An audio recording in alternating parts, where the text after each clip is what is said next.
अगर आप किसी पार्टी को, अगर आप किसी आइडियोलॉजी को सपोर्ट करते हो तो आप कूल कहलाओगे, और शायद आप किसी पार्टी को सपोर्ट ना करते हो या करते हो तो आप कूल, क्रिंज, चमचा, भक्त, ऐसी चीजें भी आपको बोली जाएगी।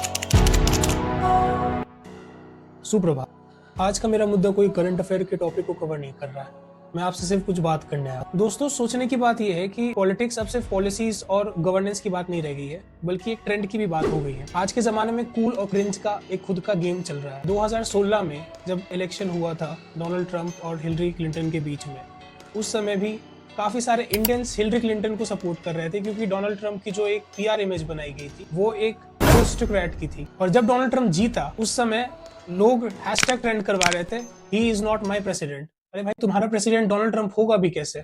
उस समय तुम्हारे प्रेसिडेंट प्रणब मुखर्जी थे। क्या डेमोक्रेसी का मतलब सिर्फ एक कूल क्लब ज्वाइन करना है, या आप किसी certain section of the society को वोक लग रहे हो तभी आप पॉलिटिकली एक्टिव हो? पहले राजनीति सिर्फ ग्राउंड पे होती थी, और आज भी कई जगह हमारे देश में राजनीति ग्राउंड पे की जाती है, और कुछ नेता हर पार्टी के अभी भी लोगों के बीच जाते हैं।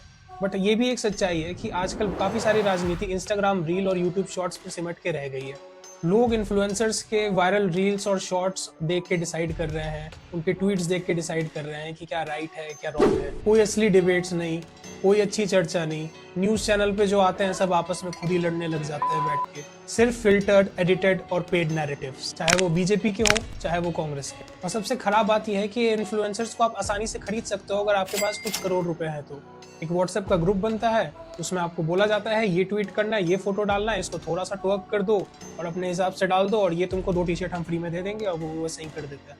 अगर कोई सिर्फ एक एंगल से न्यूज दिखाता है, एक आइडियोलॉजी को पुश करता है, सिर्फ गवर्नमेंट की आके बुराई करता है या सिर्फ आके उनकी जय जयकार करता है, तो ये डेमोक्रेसी के लिए कितना सही है? जैसा मैंने पहले भी बोला, इस गेम का सबसे मेन वेपन है पेड कैंपेन्स। अब जो न्यूज देख रहे हो, जो न्यूज मीम पेजेस डाल रहे हैं, जो आपके एक्सप्लोर पेज पे ट्रेंड हो रहा है, वो हैशटैग ट्रेंड होते नहीं है, ट्रेंड करवाए जाते हैं। आज से पहले अगर ट्विटर पे कोई चीज 1 लाख बार ट्रेंड होती थी तो 1 लाख लोग उसे ट्रेंड करते थे। आज के डेट में उसे 10,000 बॉट अकाउंट ट्रेंड करवाते हैं। आपने शायद सरकार की एक तारीफ वाली रील देख ली, या आपने सरकार की एक आलोचना वाली रील देख ली। अब जो एल्गोरिदम है, अब जो सिस्टम है, वो आपको सिर्फ वही दिखाते जाएगा, और धीरे धीरे करके आपके सोचने का तरीका भी बेचा जा रहा है। पॉलिटिशियंस पहले लोगों के बीच जाते थे अगर उन्हें मूर्ख भी बनाना होता था, बट अभी वो भी कष्ट नहीं करते हैं।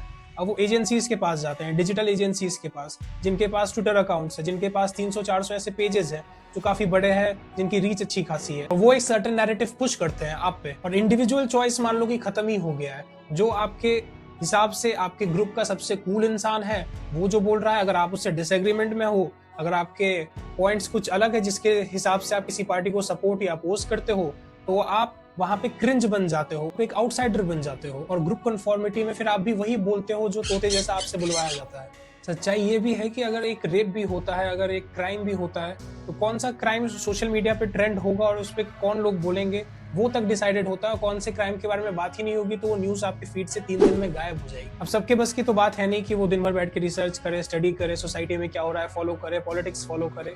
तो हम जब बैठते हैं रील देखने और हमें वही दिखाया जाता है जो शायद हमें थोड़ा पहले पसंद आ गया है, हमें उसके अपोजिट कुछ दिखाया भी नहीं जाता है, और वही हम मानते चले आते हैं। तो आज से बस एक सिंपल काम करो, जो भी तुमको लगता है, भले ही तुम सब चीजों के बारे में ना जानो, बट जो भी जानो वो अपनी रिसर्च से जानो। कोई सोशल मीडिया पे मेरे जैसा आदमी भी आके कुछ तुम्हें 4 बात समझा रहा है तो उसको वेरीफाई करो। 4 चीजों के बदले 2 चीजों पे ही ओपिनियन बनाओ, लेकिन खुद से बनाओ।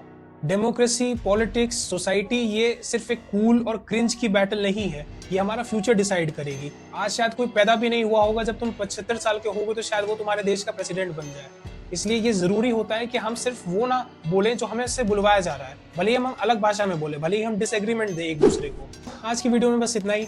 अगले वीडियो में हम फिर मिलेंगे। अपने व्यूज कमेंट्स में जरूर बताना। Till then, reflect, engage and be informed.